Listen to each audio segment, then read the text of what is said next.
Centre में आपका स्वागत है। आज मैं बिहार बोर्ड मैट्रिक का 2021 का यानी 2021 का चौथा पार्ट बताने जा रहा हूँ। ये चौथा पार्ट में देखिए क्या, इससे पहले मैंने 3 पार्ट साइंस का बता चुका हूँ। बहुत इंपॉर्टेंट ये ऑब्जेक्टिव है ये 2021 के मैट्रिक के एग्ज़ाम की दृष्टि से, ठीक है। और इसे अंत तक ज़रूर देखिएगा, बहुत ही इंटरेस्टेड वीडियो है ये। और पहले वाले तीनों वीडियो को आप देख लीजिएगा, जिसे मैं नीचे डिस्क्रिप्शन में लगा दूंगा, ठीक है। देखते हैं पहला क्वेश्चन क्या। पहला क्वेश्चन बोल रहा है लाफिंग गैस का सूत्र। तो लाफिंग गैस जिसको बोलते हैं हम नाइट्रस ऑक्साइड, तो नाइट्रस ऑक्साइड का सूत्र होता है N2O।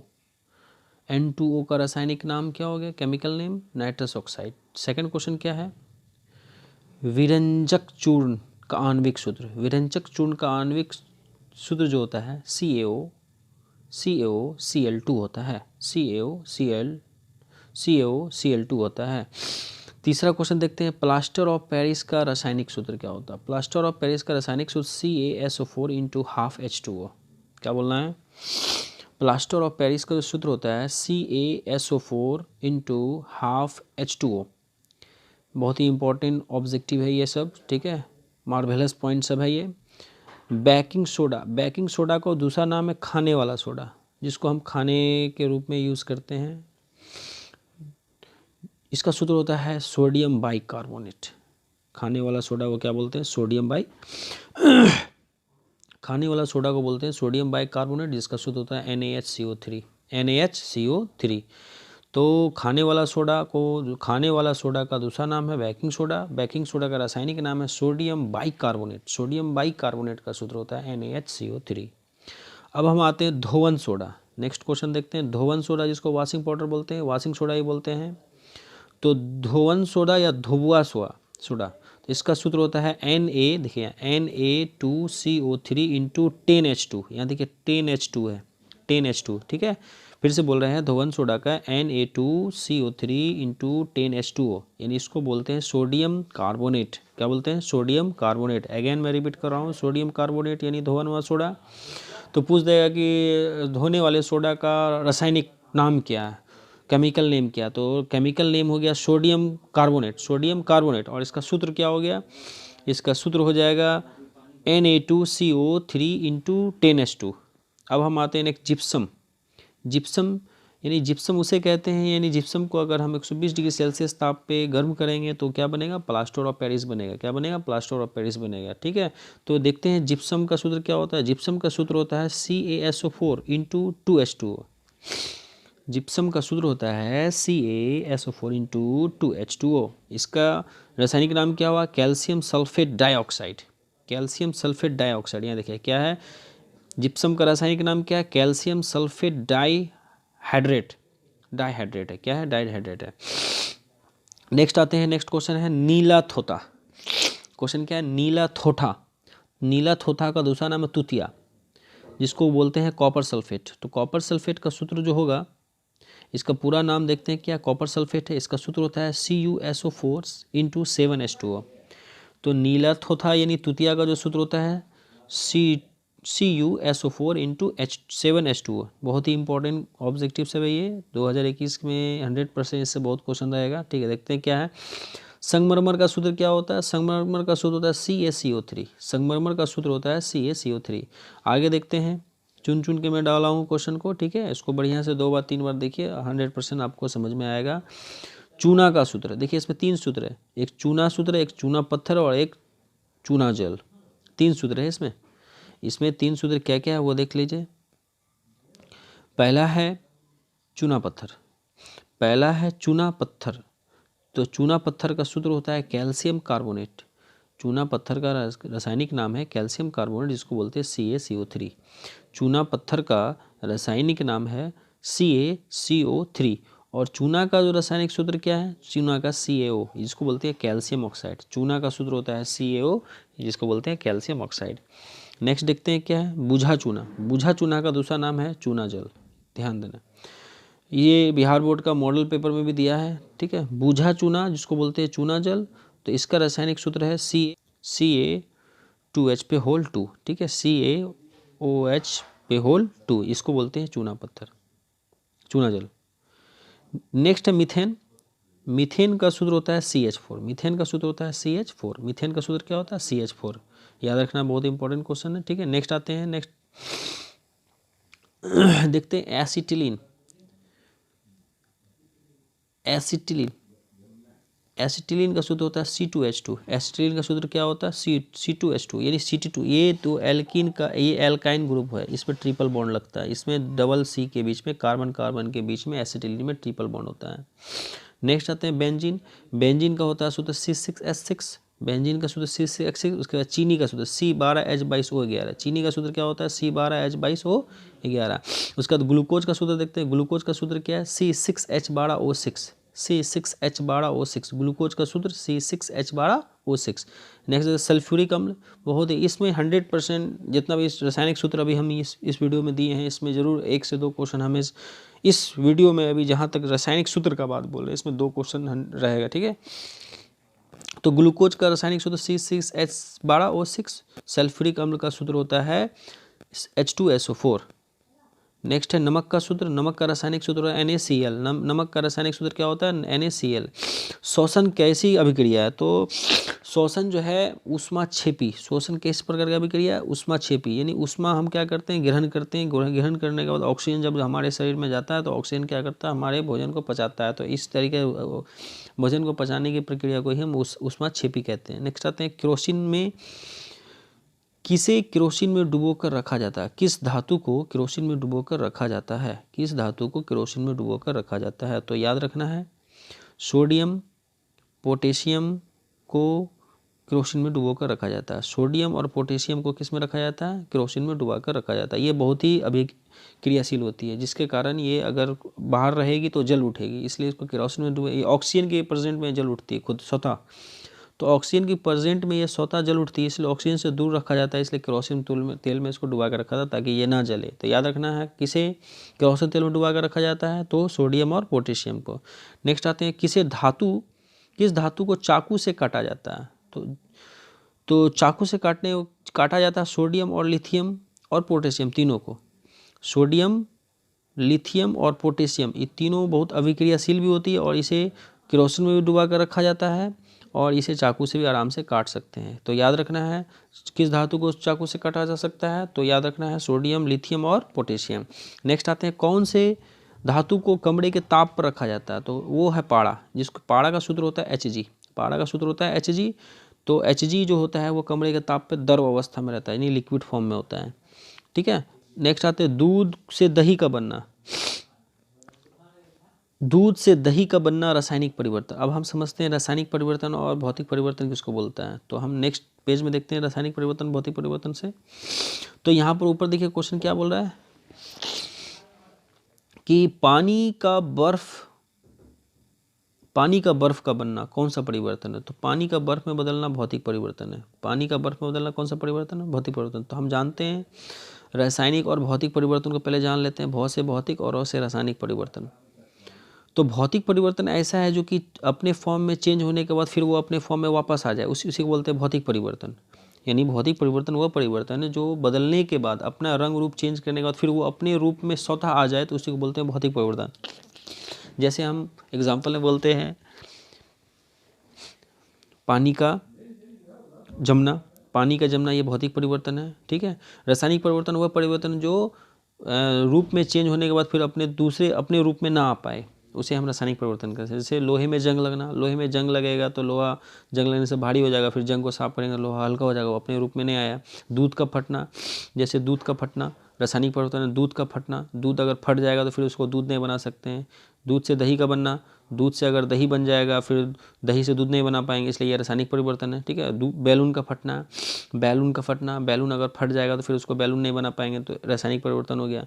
तो ऐसा परिवर्तन जो चेंज होने के बाद फिर पुनः अपने रूप में ना आए, वो रासायनिक परिवर्तन। और ऐसा परिवर्तन जो चेंज होने के बाद अपने रूप में तुरंत आ जाए, उसी को बोलते हैं हम भौतिक परिवर्तन। तो देखते हैं आगे क्वेश्चन। प्रकृति मतलब हो गया नेचर में स्वतंत्र अवस्था में कौन सा धातु पाया जाता है?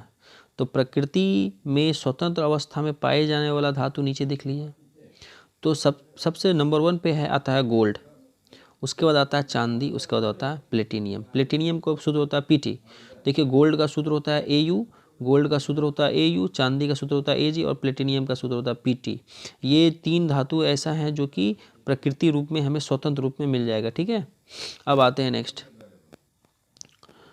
ऊष्मा का सबसे अच्छा चालक कौन है? तो चांदी ऊष्मा का सबसे अच्छा चालक है, इसमें सबसे ज़्यादा करंट और तुरंत, अब अगर चांदी का अंगूठी पहनिएगा अगर आग तापेगा तो तुरंत ये जो है तुरंत हिट हो जाएगा, तो इसलिए ये सबसे ऊष्मा का सबसे अच्छा चालक कौन है? चांदी।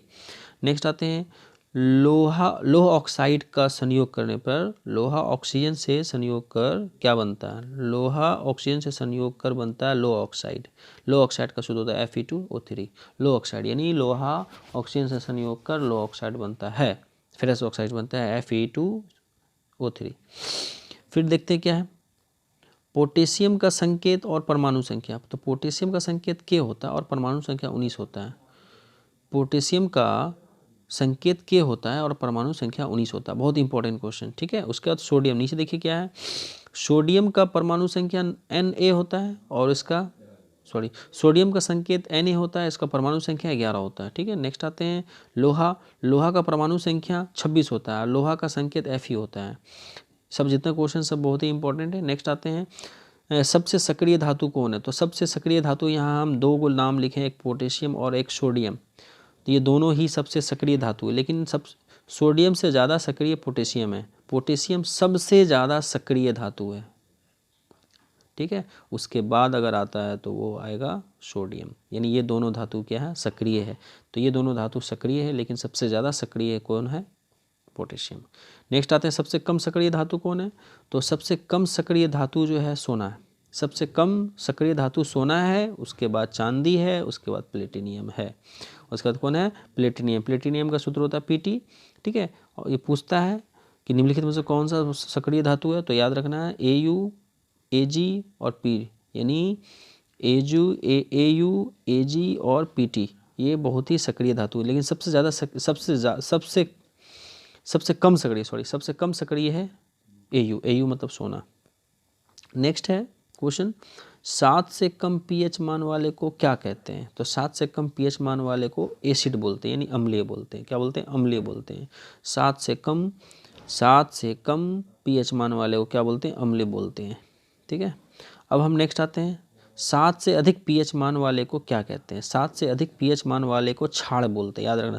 7 से अधिक pH मान वाले को क्या बोलते हैं? बेस यानी क्षार बोलते हैं। नेक्स्ट, पानी का pH मान कितना होता है? नीचे देखिए क्वेश्चन, पानी का pH मान जो होता है वो 7 होता है। पानी जो होता है उदासीन होता है। पानी क्या होता है? उदासीन होता है। पानी क्या होता है?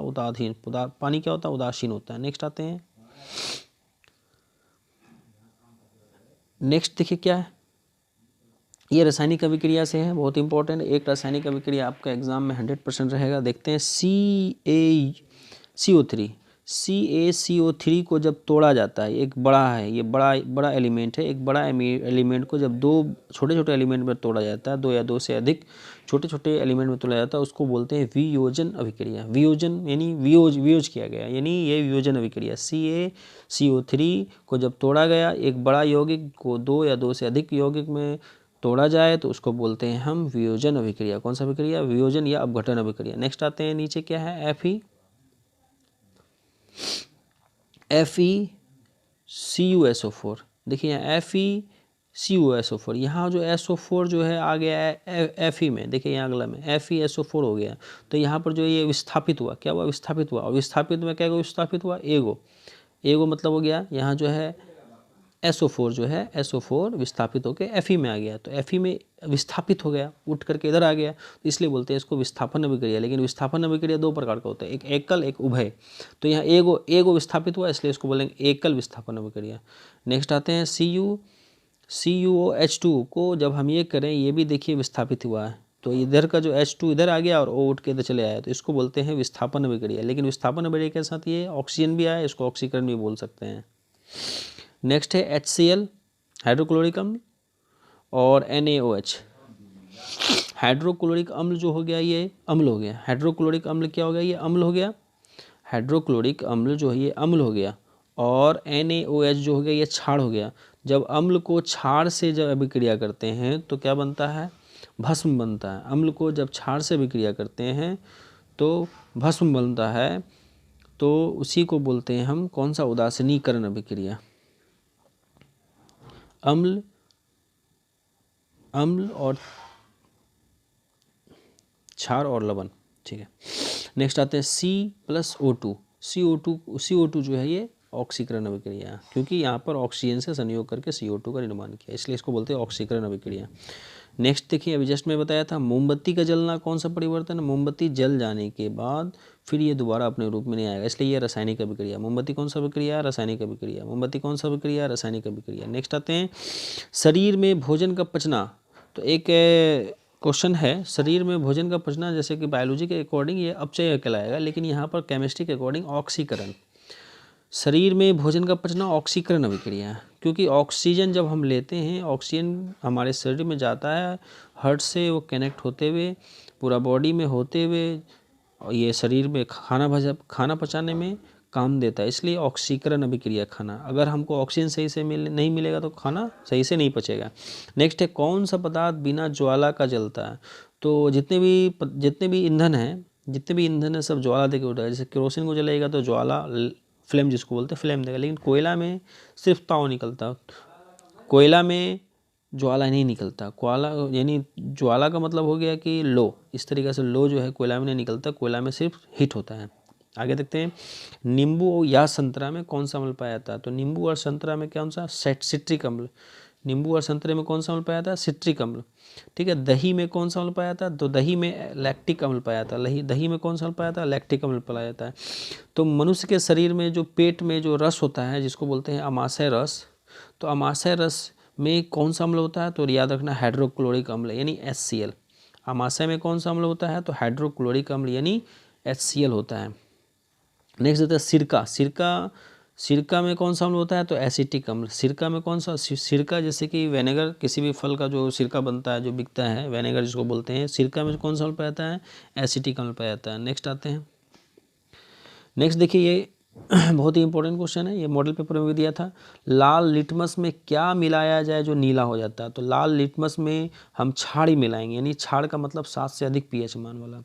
लाल लिटमस में हम क्या मिलाएंगे जो कि नीला हो जाएगा, लाल लिटमस में हम क्षार का मतलब हो गया 7 से अधिक pH मान वाले को मिलाएंगे तो क्या होगा, वो नीला हो जाएगा। अब नेक्स्ट है, नीला लिटमस में अम्ल मिलाने पे कैसा रंग का हो जाएगा। तो नीला लिटमस, उसी क्वेश्चन को रिपीट किए हैं, देखिए पलट के दिए हैं।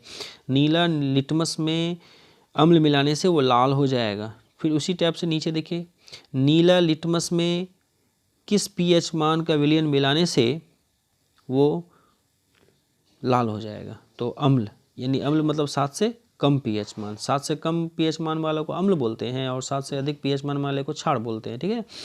और 7 जो होता है वो उदासीन होता है। उदासीन विलयन का pH मान कितना होता है, तो उदासीन विलयन का pH मान जो होता है वो 7 होता है। उदासीन विलयन का pH मान कितना होता है, 7 होता है। नेक्स्ट आता है खून का pH मान कितना होता है, खून का pH मान 7.4 होता है। खून का pH मान कितना होता है, 7.4 होता है। नेक्स्ट आता है मानव का शरीर, यानी मानव के शरीर का जो अम्ल यानी कि pH वैल्यू होता है वो 7 से 8.5 होता है। 7 से 8.5 होता है, याद रखना 7 से 8.5 होता है। ऐसे 7.5 से ही बोल सकते हैं, लेकिन 7 से 8.5 बोलना, ठीक है। नेक्स्ट है पित्त, यानी मनुष्य के शरीर में जो पाया जाता है पित्त की थैली। पित्त की थैली में जो पाया जाता है, ये पाया जाता है छाड़े। तो वो कितना होता है, 7.5 से 8.8। तो याद रखना है, मनुष्य के शरीर में जो पित्त की थैली होती है, उस पित्त की थैली में जो पित्त होता है वो हरा कलर का होता है और उसका जो pH वैल्यू होता है वो 7.5 से 8.8 होता है, यानी क्षारीय होता है। नेक्स्ट लास्ट क्वेश्चन देखते हैं, पसीना का pH वैल्यू क्या होता है, 4.5 होता है। पसीना का pH वैल्यू क्या होता है, 4.5 होता है, ठीक है। इसी तरीके से नेक्स्ट वीडियो में कल डालूंगा।